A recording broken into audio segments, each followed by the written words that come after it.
aprofundar o seu conhecimento da palavra de Deus. Vamos concluir, eu quero convidar você a abrir a sua Bíblia no livro de Lucas, o Evangelho de Lucas, o capítulo 2. Eu apresentei aqui alguns episódios da vida de Maria, mãe de Jesus, e nesses episódios a gente tirou algumas lições. E hoje eu quero concluir, além das perguntas e do que aprendemos, rapidamente com outros 2 desses episódios, que são bem interessantes e o que nós aprendemos dela, ou parte da descrição desses episódios. Vamos lá.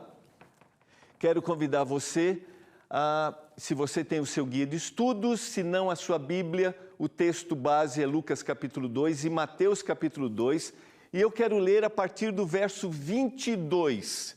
Diz assim: passados os dias da purificação deles, segundo a lei de Moisés, levaram-no a Jerusalém para o apresentarem ao Senhor, conforme o que está escrito na lei do Senhor.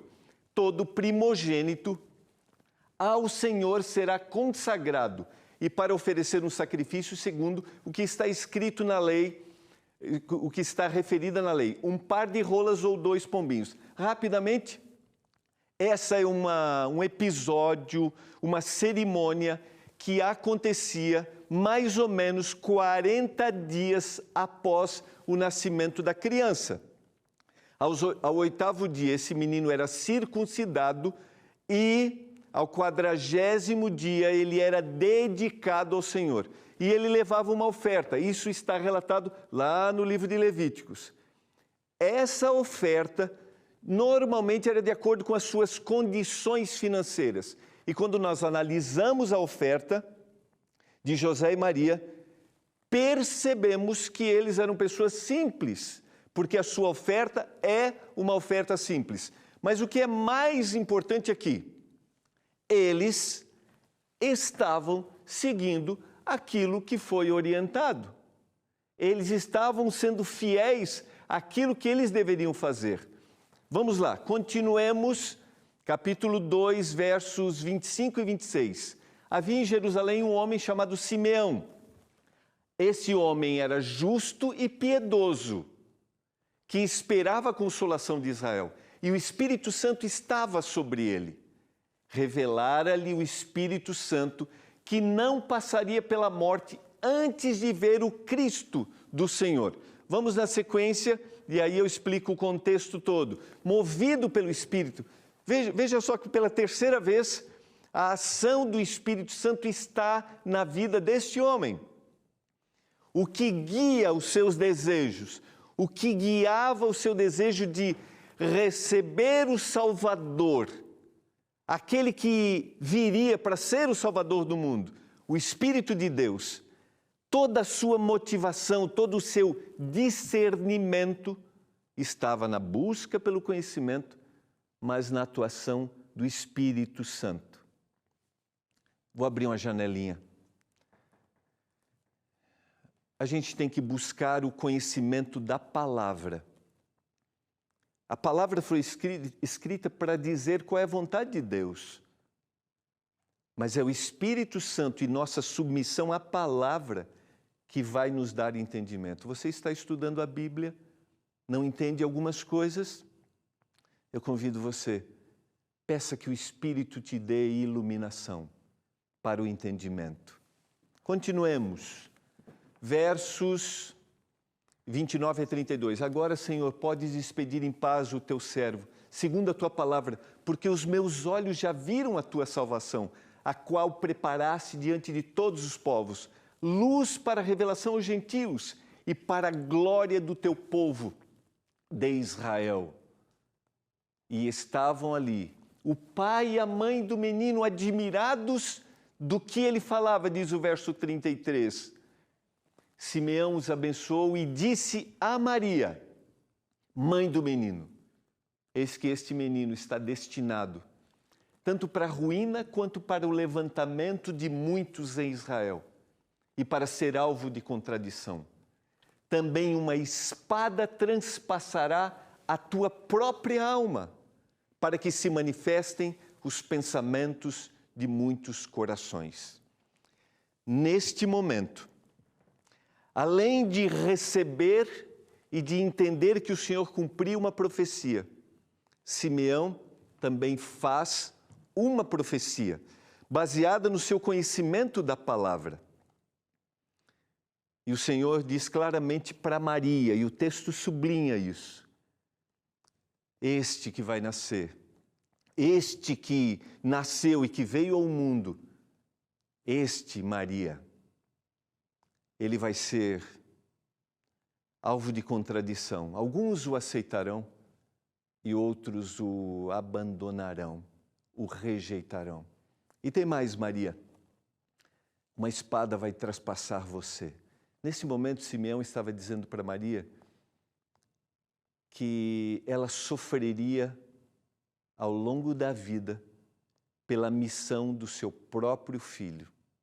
Muitas coisas ao longo do ministério de Jesus não foram entendidas por Maria, mas ela entendeu lá quando o anjo anunciou, antes do nascimento, ela entendeu que ela deveria se submeter ao Senhor e ser fiel a Ele e cuidar do seu filho. Quando a gente vai para o Novo Testamento, no Evangelho de João agora, no capítulo 19, verso 25 a 27, nós vemos o cumprimento desta profecia apresentada por Simeão. E junto à cruz estava a mãe de Jesus e a irmã dela, e Maria, mulher de Clopas, e Maria Madalena, vendo Jesus, sua mãe, e junto a ela o discípulo amado disse: mulher, eis aí o teu filho. Depois disse ao discípulo: eis aí a tua mãe. Dessa hora em diante, João a tomou para casa e foi cuidar dela. Queridos, eu queria que a gente focasse na nossa personagem. Lá pelo 40º dia, ela estava dedicando o seu filho a Deus. E o Senhor estava mostrando para ela, através de Simeão, que ela iria sofrer. Uma espada transpassaria o seu íntimo, a dor de ver o seu filho na cruz. Mas ao longo da sua vida, ao longo do seu ministério, Maria esteve do seu lado. Depois que Jesus vai ao céu, junto com os cristãos no livro de Atos, no 1º capítulo, nós encontramos Maria clamando junto com os discípulos para receber o poder do Espírito. E nós percebemos que essa mulher, desde o momento do anunciar do nascimento, cumpriu aquilo que o anjo disse: Maria, de forma extraordinária será gerado em você, vai ser gerado através do Espírito, e ele, Jesus Cristo, vai nascer, o Salvador do mundo. E ao longo da vida, Maria cumpriu o seu papel. Ela foi a primeira pessoa, junto com seu esposo, a ensinar as verdades para o menino Jesus. Eu pergunto para você nesse momento, você que é pai, você que é mãe, eu não sei qual a idade que os seus filhos têm, mas a gente percebe em Maria submissão e entrega para cumprir com seus queridos aquilo que o Senhor pediu. Pastor, meus filhos cresceram, eu não tomei a decisão correta, eu não fui um exemplo ao longo da vida. Queria te dizer que nunca é tarde para você declarar sua aceitação. Nunca é tarde para recomeçar e reconhecer, talvez diante dos seus filhos, os caminhos errados que você tomou. Você deseja isso? E talvez fazer a diferença hoje na vida dos seus netos? Você deseja? Eu apelo para o seu coração. E não esqueça, o Senhor só precisa de um coração aberto para realizar milagres e transformações. E Ele pode fazer isso na sua vida. Não é tarde para você declarar: eu aceito o Senhor Jesus. Eu ainda quero fazer a diferença. Eu quero convidar você porque agora eu quero fazer uma breve revisão dos textos bíblicos e responder as perguntas para você que tem o guia de estudos. Com que palavras o anjo Gabriel se dirigiu a Maria? Capítulo 1, verso 28 de Lucas. E entrando o anjo aonde ela estava, disse: alegra-te, muito favorecida, o Senhor é contigo. Pergunta número 2. Como deveria se chamar o filho que Maria daria à luz? Capítulo 1, verso 31. Jesus. Pergunta número 3. Como Maria demonstrou que precisava de mais informações do anjo Gabriel? Nós estudamos tudo isso, só estou revisando. Como será isto? Perguntou ela. Diante da incompreensão, a busca, o clamor. Pergunta número 4. Segundo o anjo Gabriel, por que Jesus seria reconhecido como Filho de Deus? Porque ele seria gerado, aqui o texto diz, descerá sobre ti o Espírito Santo e o poder do Altíssimo te envolverá com a sua sombra. Por isso também o ente santo que há de nascer será chamado o Filho de Deus, porque ele foi gerado de uma forma extraordinária. Pergunta número 5. Quando Maria soube que daria luz ao Messias prometido, qual foi sua resposta? Aqui está a serva do Senhor. Isso foi nesse momento e foi ao longo da vida, como nós estudamos hoje, ao Simeão declarar a profecia que ela enfrentaria dor e sofrimento. Em sua opinião, quais foram os sentimentos de Maria ao ouvir as palavras ditas pelo anjo Gabriel?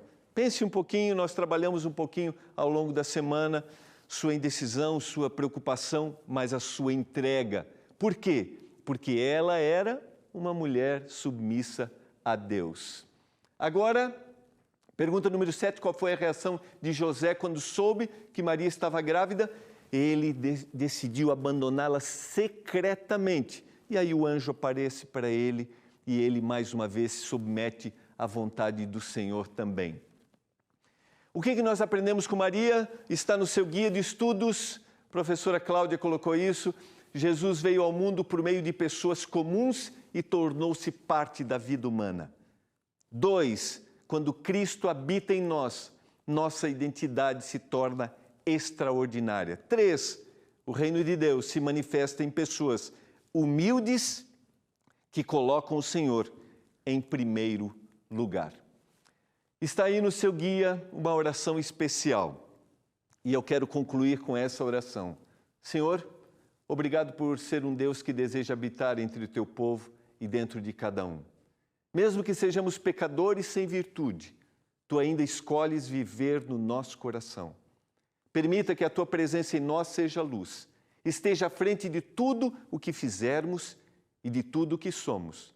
Nós te amamos. Em nome de Jesus. Amém. Eu quero orar,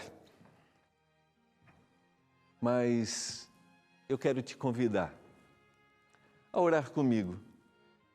Você deseja, como Maria, diante do inexplicável, clamar aquele que pode todas as coisas?